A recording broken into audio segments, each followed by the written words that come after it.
Okay, so we're still in chapter 2. We just finished talking about psychology professionals and their degrees and licenses, and now we're going to talk about psychotherapy, which is also counseling or therapy. Those words are used interchangeably. Psychotherapy is an umbrella term for different kinds of counseling, like behavioral counseling or psychodynamic counseling or humanistic counseling. Excuse me. So psychotherapy is the broad term. And I have this little strategy down here that you might be able to use in other classes.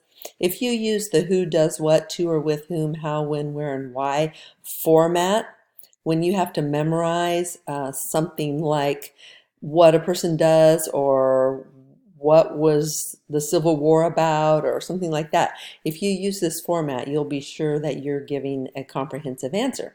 So, psychotherapy is done by psychological professionals who treat psychological disorders using various therapy techniques and in various treatment centers to help clients change maladaptive behaviors or solve problems in living, to support them to develop their unique potential. Wow, well, you don't have to memorize that at all, but that is the most broad definition of what psychotherapy really is. Psychotherapy helps a person move forward in their life. It helps them to grow. It helps them to be better tomorrow than they are today. It helps them feel better, think better, live better. Overall, psychotherapy helps raise the quality of life. So I think that's the goal of all of psychology. Everything we study, everything we talk about is to raise the quality of life for people and animals. Okay, so the types of therapy that are covered in an introductory course are the psychodynamic or psychoanalytic or Freudian. Those are all words for the same approach that Freud created. Behavioral, humanistic, cognitive, sociocultural, and then the biomedical, neuroscience, medical. All of these terms are the same. I like to use the term neuroscience, but you will also see, one more term that's not on here is the biological view. So those are the 6 approaches that we're going to talk about. This sociocultural approach gets very little attention because they don't have a lot of techniques, but they just tell us that it's really important to keep the person's sociocultural context in mind. Okay, so psychodynamic therapy. So psychoanalysis, it's all about Freud. And when we get into class, I'm going to be talking to you about how Freud sees the way that humans develop normally and then what goes wrong if humans get a disorder. But his belief was that everything is down in our unconscious, and that's why we can't get ourselves well. That's why we can't talk fully about what our problems are, because they're in our unconscious and we can't access that. So we don't really know what's going on. So he decided that to do that, to actually help people, he would come up with techniques that would get inside your unconscious. First one, free association. You verbalize your thoughts as they occur without a conscious attempt to edit or censor them. So if we were in class together right now, I would say, okay, I'm going to say a word and you're going to say the first thing that comes to mind. So I'm going to try it. You try it. Okay, room, lake, chair, sex. All right, gotcha. So that's what he would be doing. And if you answered those really quickly, kind of turned off the little editor in your head that prevents you from saying things that you might not want to say, then you're giving us a window into your unconscious. And Freud would use that to try to get at what was wrong with people.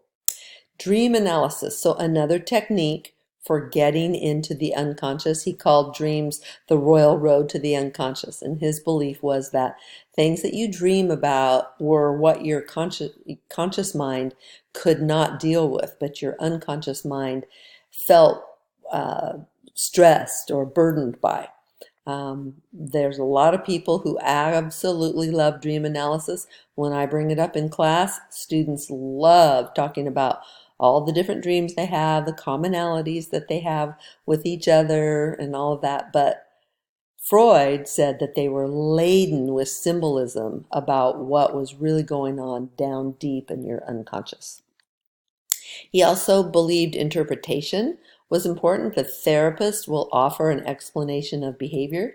This is giving a lot of credit to the wisdom of the therapist to be able to explain why you behave the way you do and think and feel the way you do. But supposedly it's because anyone who gets to do psychoanalysis is a medical doctor first, who then specializes in psychoanalysis or psychodynamic therapy, undergoes 3 to 5 years of their own psychoanalysis to make sure they don't have conflicts that are unresolved that would leak over into their work with clients, and then they can work in private practice. But think again that they're capable of prescribing medications, but that's not going to be their forte. Their forte is going to be counseling. And there's a limit to how much you can charge per hour for counseling. So you're a medical doctor who got specialized training in psychoanalysis, and you still aren't making as much money as your colleagues who specialized in other things. So psychoanalysis isn't super popular anymore. There are still institutes of psychoanalytic therapy, but not very many people practice this. Okay, they like catharsis, where the client feels relief from expression of their feelings, and they hoped that a client who is hypnotized or doing free association would have a catharsis, and they would be able to let out their feelings and feel better. So Freud also talked a lot about transference, and the relationship between the client and the counselor could include some transference. And that would be where the client transfers to the analyst feelings and attitudes the client holds toward important figures in his or her life. So it's helpful for both of them to see how the client relates to others. So if I were practicing psychoanalysis and I had a client that was really mad at their father, then I would be provoking them to treat me as though I was the father, and talk to me and have a catharsis experience of letting it all out as though they were talking to their father. But then there's countertransference. So now transfer of feelings or attitudes that the analyst holds toward other persons in their life onto the client. Not a good practice.